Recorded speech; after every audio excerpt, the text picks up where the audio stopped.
솔직히 막 실수조차 막 너무 실수 잘했어 막 이런 번역이라.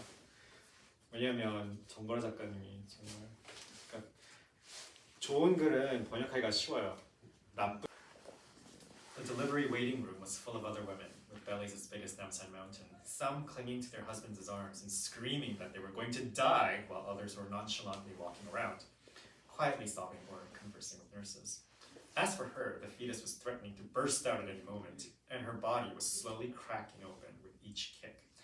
Pain engulfed her. As it subsided, she was left with a pounding headache that felt like her heart was in her skull.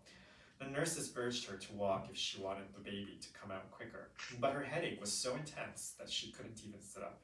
She lay in bed and stared up at the ceiling until her eyes became sore from the white fluorescent lights. Her head pounded to the beating of her heart. She felt her head inch away from her body with every beat and slowly float up towards the white ceiling. But it was then yanked back whenever she felt another wave of pain that twisted her like a wet rag.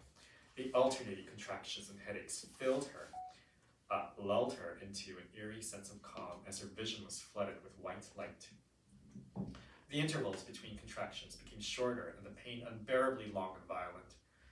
The nurse examined her and said she was ready for the delivery room. Still rising up like a balloon and being jerked back with each wave of pain, she clung to her belly as she walked into the delivery room and hoisted herself upon the delivery table. She could vaguely hear the surreal counting of the doctor as she pushed on cue.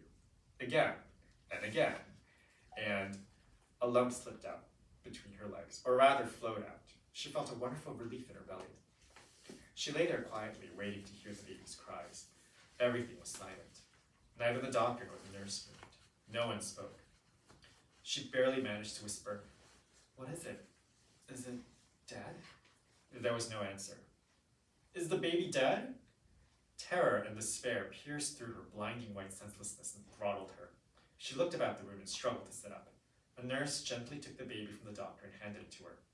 The baby was a black and red, slightly iron-smelling, enormous blood clot.